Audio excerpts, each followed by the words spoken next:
आज मैं आई हूँ टपकेश्वर महादेव टेम्पल में और यहाँ हम जानेंगे कि इस मंदिर का नाम कैसे पड़ा और इसकी रहस्यमय कहानी क्या है। पंडित जी से जानते हैं इस बारे में।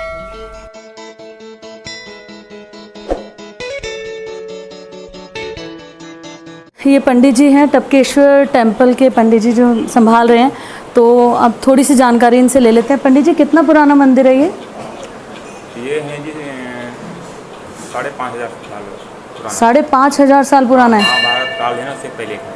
अच्छा, तो गाइस महाभारत काल से भी पुराना मंदिर है ये।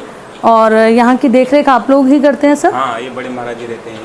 तो ये बड़े महाराज जी हैं और वो महंत महाराज जी, ये यहाँ के महंत महाराज जी हैं। ये हमारे गुरु महाराज जी हैं। अच्छा, और ये गुरु महाराज जी हैं।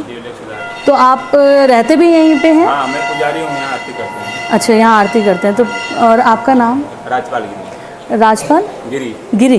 तो पंडित जी राजपाल गिरी जी यहाँ आरती वगैरह यहीं करते हैं, ये संभालते हैं यहाँ का। और कुछ बता पाएंगे, कुछ मतलब बता दीजिए। ये पूर्व काल में यहाँ पर देवताओं ने भगवान भोलेनाथ की आराधना की थी। अच्छा।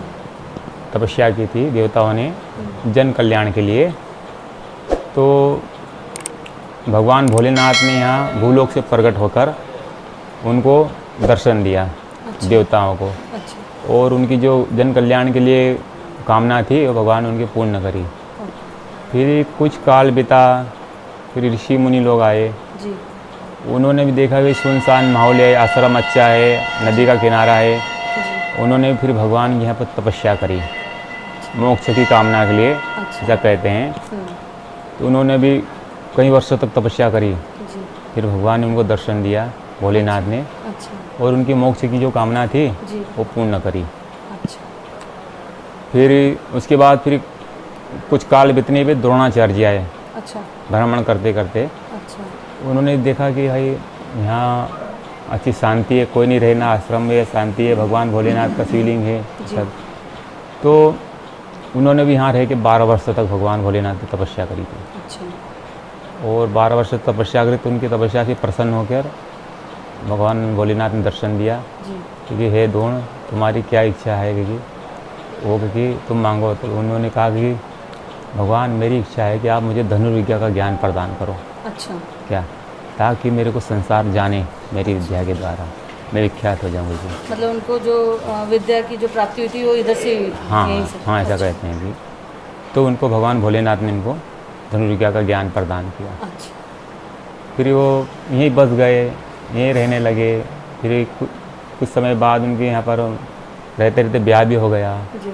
कृपाचार्य जी थे, इनकी बहन कृपी थी। अच्छा। उनके साथ में फिर ब्याह हो गया। फिर ब्याह हो गया तो कई वर्षों तक उनके यहाँ पुत्र नहीं हुआ, मतलब संतान नहीं हुई जी। तो उदास रहने लगे। फिर उन्होंने कहा कि उदास रहने लगे तो एक दिन आकाशवाणी हुई कि हे द्रोण, तुम निराश मत हो, मेरे अंश से तुम्हारे यहाँ कभी पुत्र होगा कभी। अच्छा। मतलब भगवान की इसी आकाशवाणी हुई जी। तो फिर कुछ समय बीतने पर फिर उनके यहाँ पुत्र हुआ। अच्छा। द्रोणाचार्य जी के यहाँ।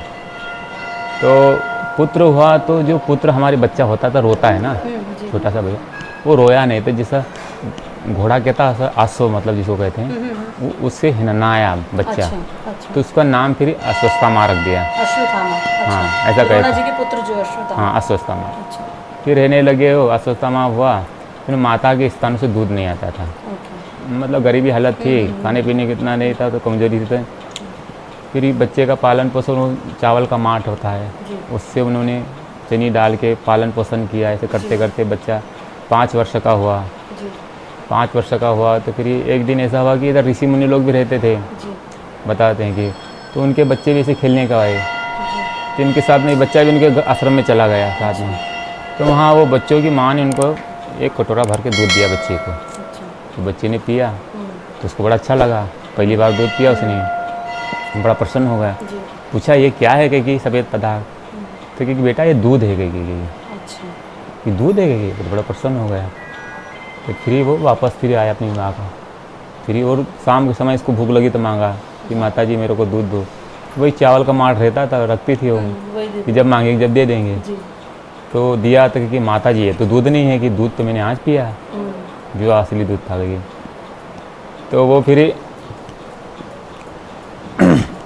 क्योंकि तेरे को दूध चाहिए तो जा तो भगवान भोलेनाथ पर जा करके ऐसा कह देंगे कि बच्चा मतलब टल जाएगा। चल जाएगा, हाँ जी। तो उन्होंने कहा कि बेटा करके तो भगवान भोलेनाथ पर जा करके वो तेरे को दूध देंगे। अच्छा। तो बच्चा के दिमाग में बात बैठ गई, भगवान भोलेनाथ दूध देंगे। तो उन्होंने फिर भगवान के एक पैर पे खड़े होकर बताते हैं 6 महीने तक तपस्या करी अश्वत्थामा। अश्वत्थामा ने 5 वर्ष की आयु में। अच्छा, ऐसा 5 बोलते हैं। वर्ष की आयु में। हाँ, ऐसा 6 माह तक। हाँ 6 माह तक। अच्छा। तो भगवान प्रसन्न हुए, अच्छा। फिर उनको बताते हैं कि आजर अमृता का वरदान दिया था अच्छा। और दूध प्रदान किया। अच्छा। जो अभी जल टपक रहा ना, पता पहले दूध गिरता था। अच्छा। फिर बच्चा बड़ा हुआ, फिर ये लोग फिर वहाँ चले गए, हस्तिनापुर चले गए। जी। द्रोणाचार्य जी यहाँ को छोड़ छाड़ के हस्तिनापुर चले गए। तो जो पूर्व काल में देवताओं ने तपस्या करी थी भगवान की, तो उस समय में इसको देवेश्वर के नाम से जानते थे। अच्छा। फिर उसके बाद में ऋषि मुनि ने तपस्या करी, जी। तो इसको फिर तपेश्वर के नाम से जानने लगे। नाम चेंज हो गया इसका। अच्छा।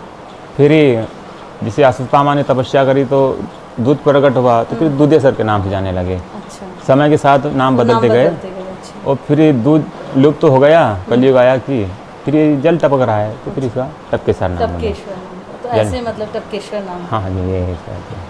ठीक है पंडित जी, आपने बहुत अच्छे मतलब हम लोगों को बताया, ज्ञान दिया कि हमें पता ही नहीं था कि टपकेश्वर मंदिर जो है नाम कहाँ से पड़ा। हाँ जी, हाँ आपका बहुत बहुत धन्यवाद। ठीक। कहाँ से आए आप लोग? हम दिल्ली से आए हैं। अच्छा, दिल्ली से। हाँ जी। ठीक है। तो आप आइएगा दिल्ली कभी। हाँ जी, दिल्ली में तो अभी चलो शांति हो गया, नहीं तो बहुत हुआ हो रहा था। जी। हाँ जी।